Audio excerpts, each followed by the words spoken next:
As we were saying, there are 6 parts in CELPIP listening.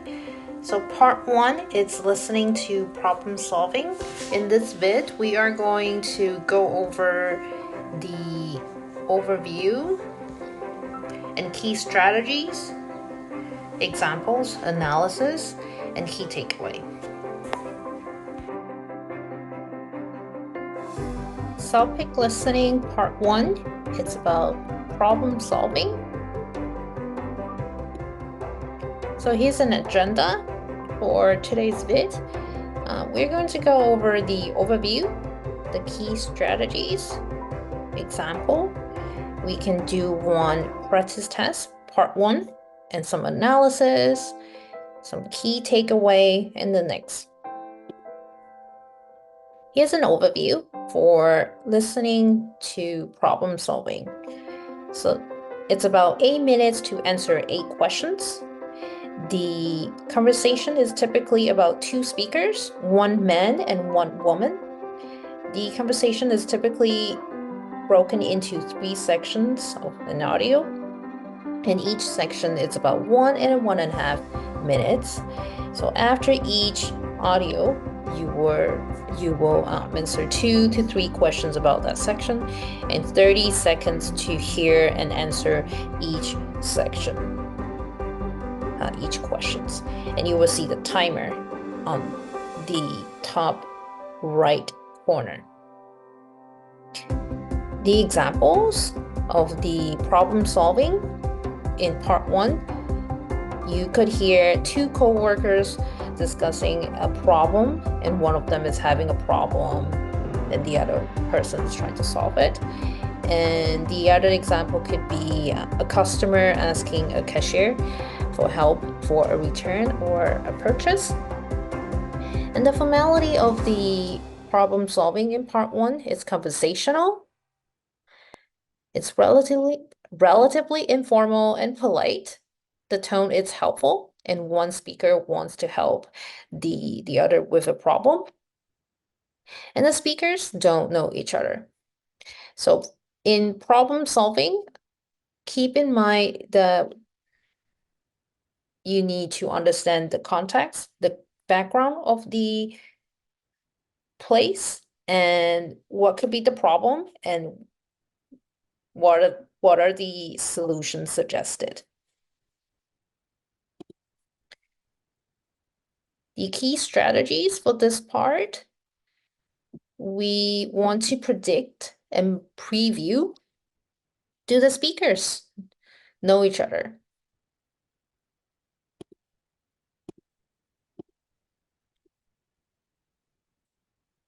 Yeah. For part 1, they could know each other. They don't know each other.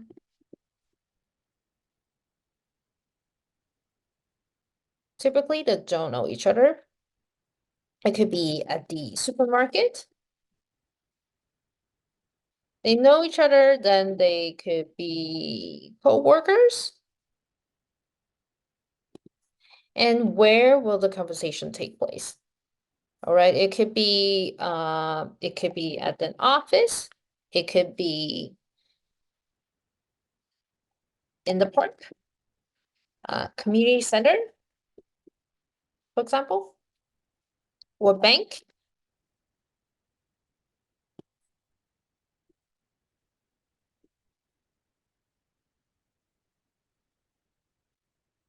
Where? What level of formality do you expect? Yeah. So as we were saying earlier, for part 1, it's typically informal yet polite because they don't know each other.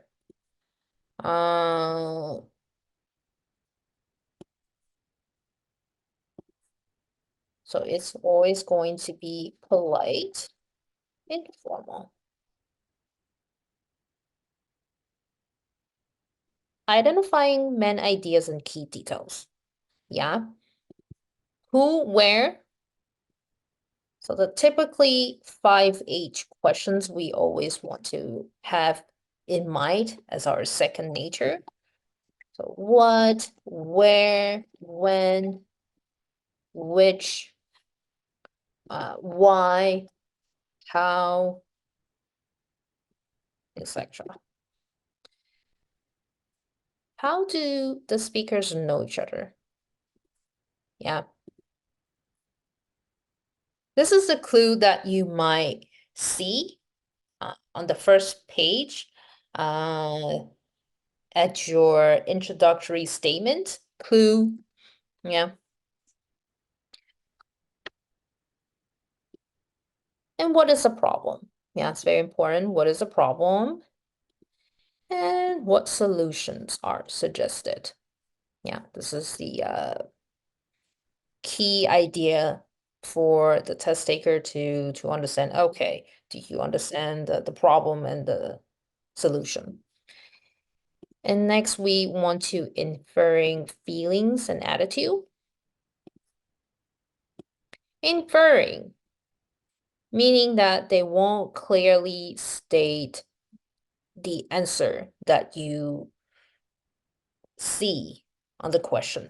So you will need to understand their feelings, attitude in their voice. And you draw conclusion based on what they said.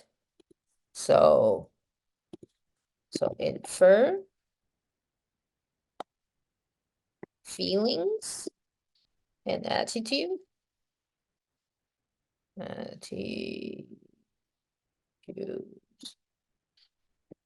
They won't clearly state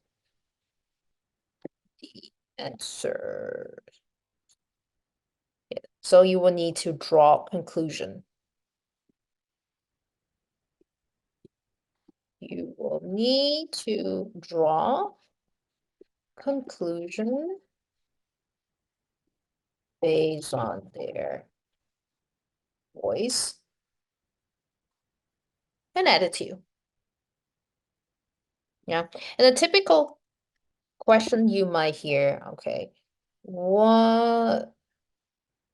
maybe which statement describe da da da.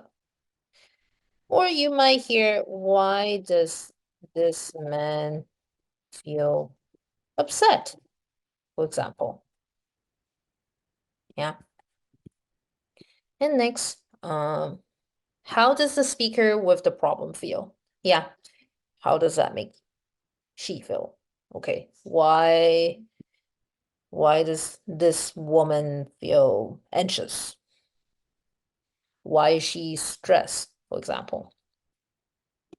And we want to eliminate correct answer. Incorrect answer. So sorry. You have to eliminate incorrect answers. So you have 1, 2, 3, 4, 5. If it's incorrect, you eliminate. Yeah, so these are the key strategies.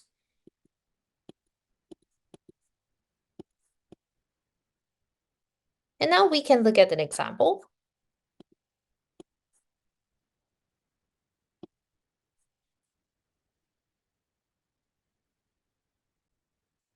So as you see, listening part 1, listening to problem solving, you will see the instructions. They won't read it out for you, so you will need to read it. This is an crucial clue. You will hear a conversation between two people in a university office. The woman is about to start university. The man is a student advisor. Yeah. So now we have the clue. Where? University office. Yeah. So who has the problem? What's the problem? The woman.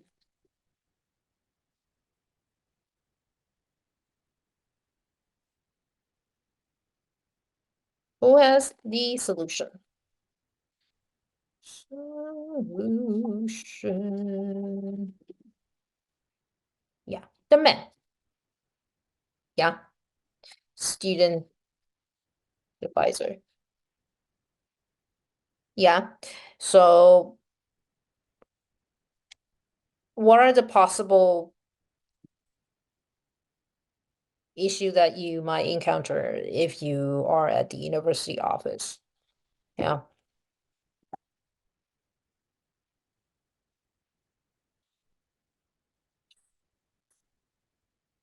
Yeah, it could be what courses to take. You want to drop out from a class. Could be about transcript, about your score, about change the class, etc. So it's important that we read this instruction so that you get all the clues about this audio. So these are the key idea that you need to take it as your second nature.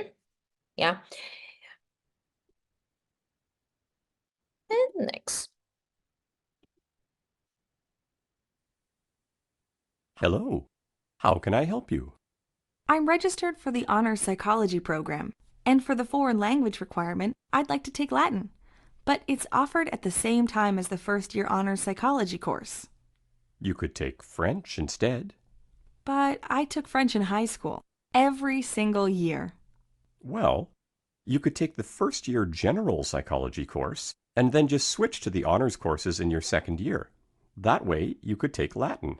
The first-year Honors Psychology course isn't a prerequisite for me? Not really. We have so many students wanting first-year psychology, we just created 2 sections. And it makes sense to put all the honors students in one section and the general students in the other. You're already accepted into the honors program, so there's no problem just registering for the honors courses in your second year. Okay, thank you.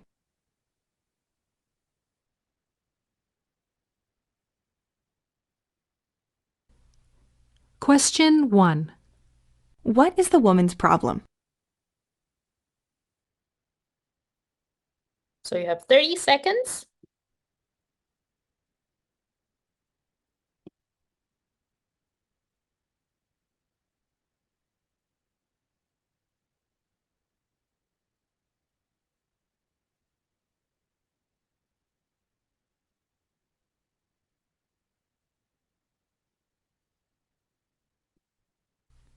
Question 2.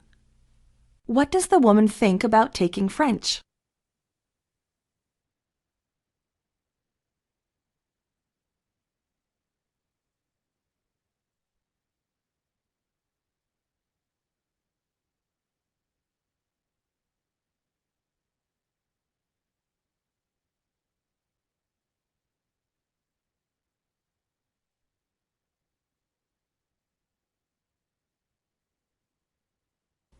Question 3.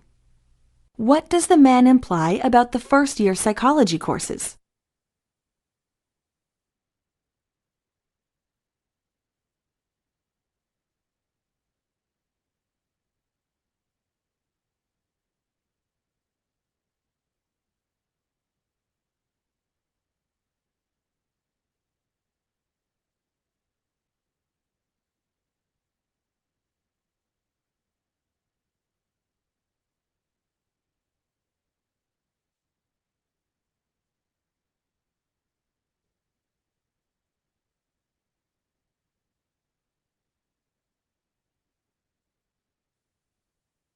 Hello again.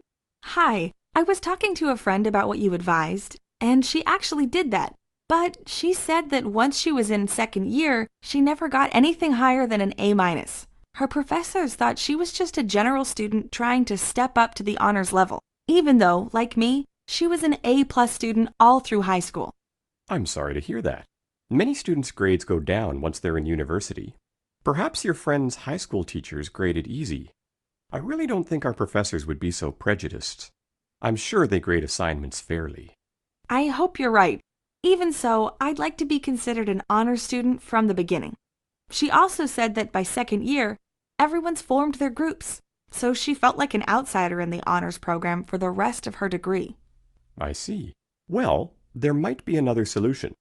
If you took a language course at the other university, you might get credit for it here. I'd have to look into that. In the meantime, why don't you see if they offer a Latin course and bring back the course outline in case the decision here is made on a case-by-case basis? Okay, I'll do that.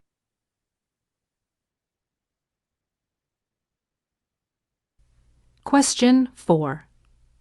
What grades did the woman's friend get in high school?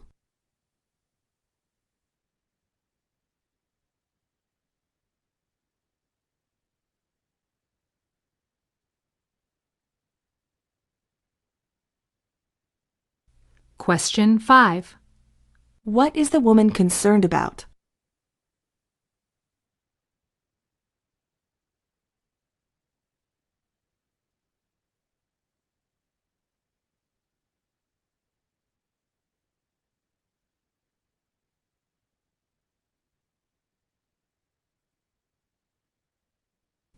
Question 6. What is the man's response to the woman's implication about professors?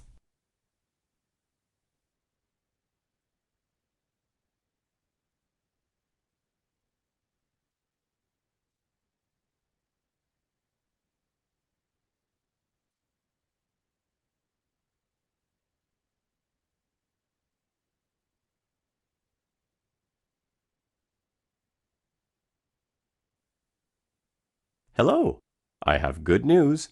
We give transfer credit for all language courses at the other university, even English. Oh, that is good news. They don't have Latin, but they do offer Chinese, which I'd like to take. And it doesn't conflict with any other of my first year courses. Not even the honors psych? No.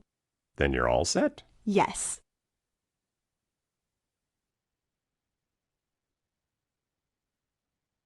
Question 7. What language course will the woman take?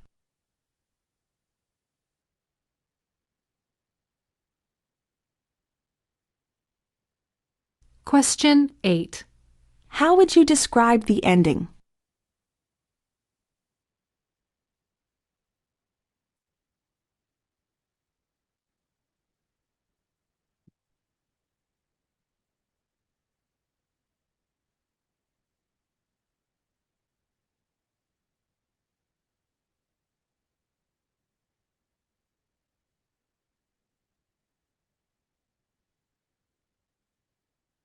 Listening to a daily life conversation.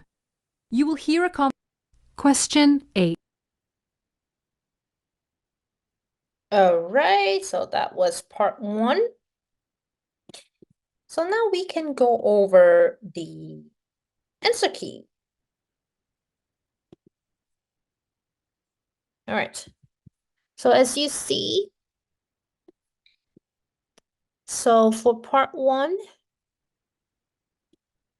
she has had enough French.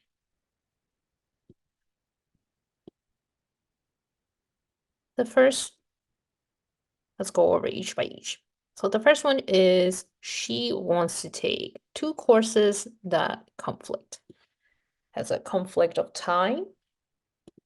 Question 2, she has had enough French. Question 3, the general and honors courses are the same. And she got 8+. And not being part of any social group, she's in denial. She would like to take Chinese. And the ending is happy. Yeah, so now we can go over the transcript. Okay, so that was part 1. So as you see, the key questions, what is the woman's problem? Yeah, look at the key. Let's highlight the keyword.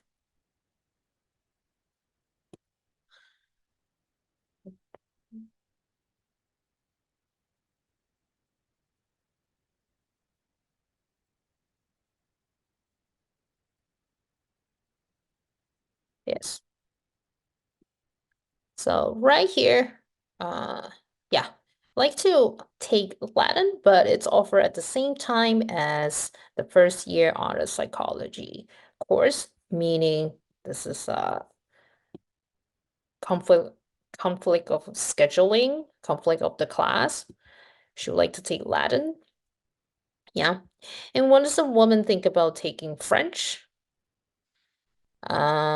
Yeah, she said I took French in high school every single year, so she had enough of French classes. And what does the men imply about first year psychology courses? Yeah, implying he didn't imply, he didn't clearly say about first year psychology courses. Right here is he says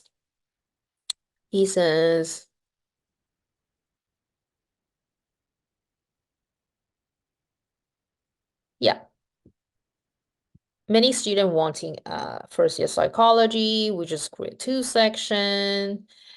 It makes sense to put honor student in one section and psychology and general students in another. You're accepted to the honor programs. This is no problem. Yeah, it's no problem just registering for honor courses in your second years. So in other words, that just means she's in the honors program, meaning that she doesn't need to take another courses just so that she could take psychology course.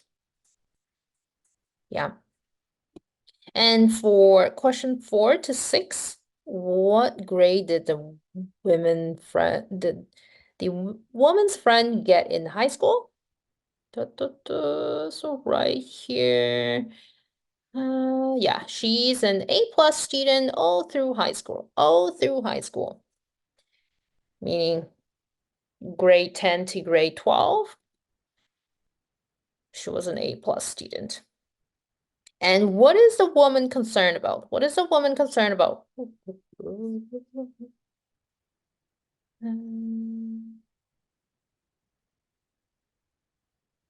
Yeah. So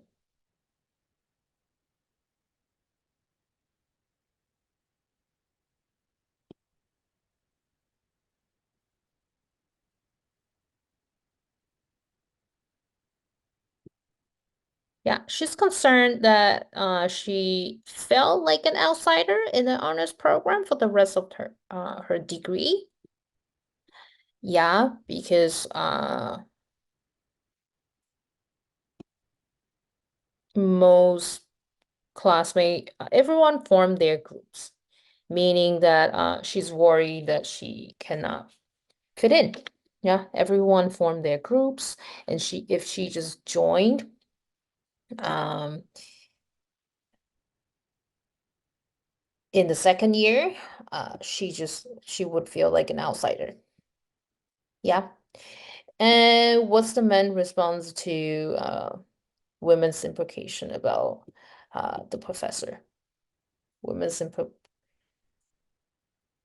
Men's response to women's implication. Yes.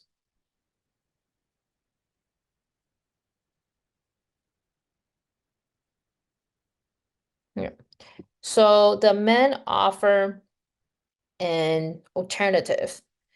Since the woman is worried that she felt an outsider, yeah, the counselor, the advisor, yeah, the advisor said if you take a language course at another university, you might you might get credit for it. Yeah, you will have to look into that. Why don't you just see if they offer a Latin course and bring back the course online in case of decision. Here is made on case by case basis. Yeah, so meaning, yeah, he offered two solutions. You can take the course at another university and get credit, or you can see if they offer a Latin course. So the last part, they want to know what language course will the woman take. Okay. So she said it right here, but they do offer Chinese, which I would like to take. So this is the keyword, so Chinese. And how do you describe the ending? And you're all set. Yes. So the woman sounded happy and excited. So yeah, so the ending, it's happy.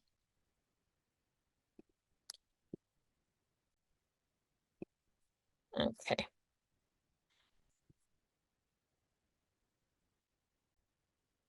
Yeah. So before listening, we want to set up your notes before the audio. And we want to read the introductory statement for context clue. Yeah, so do you remember we were just going through the first part and second part and so on. And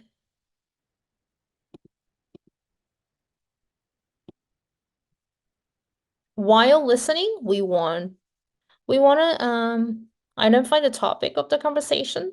So for the example we had earlier, it's about the student and the student advisor. Is there a problem? What it is, and what solution are offered, which one is chosen. Yeah. The problem earlier is conflict of scheduling about classes, and the solutions that the student advisor offer was you can take another course at a university and steal that credit, or you can take Latin class. And he also offer there's another Chinese class, and the woman chose the Chinese class. And does one speaker want information? Yeah, so the woman wants to know, she want to take the psychology class, but she's worried that she might not be able to fit in, and so on. And we want to use voice clue to determine the speaker's attitude and opinions. Yeah. So we want to take notes in the logical order and imagine the scene in your mind. So imagine the scene in your mind. The example we just looked at, it was at school. Yeah, imagine if back in university, when you had a problem, how you solved it, how you reach out to people, and so on. And try to focus on what you understand, not what you don't. Yeah. So if you know the scenes in your mind and you can focus on the keywords that you know. And yes, keywords are important. Yeah, note down keywords in the questions. Yes. So the keywords in the questions. Yeah. Keywords in the questions. The keywords. What is the women's problem? What does the man think about? So these are the keywords. Keywords. What problem?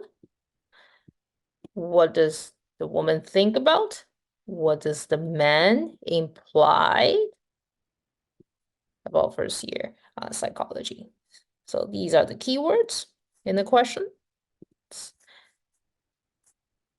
Part 2, the keywords. What will be the keywords?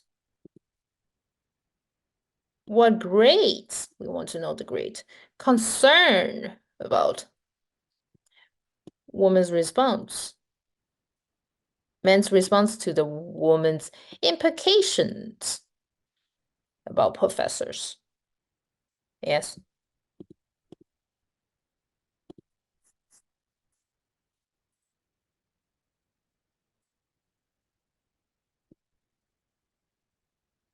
And question 7 and 8, what language course will the woman take? Yeah. How would you describe the ending? All right, so these are the keywords.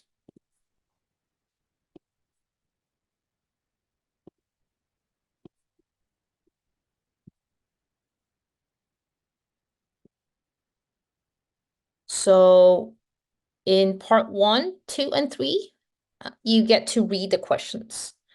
And in part 1, 2, and 3, you get to listen to the questions which are present one at a time, that I just showed you. And note-taking helps respond to questions to all parts of the test. Yay! So these are the takeaways. So next we are going to listen to a daily life conversation. Good luck!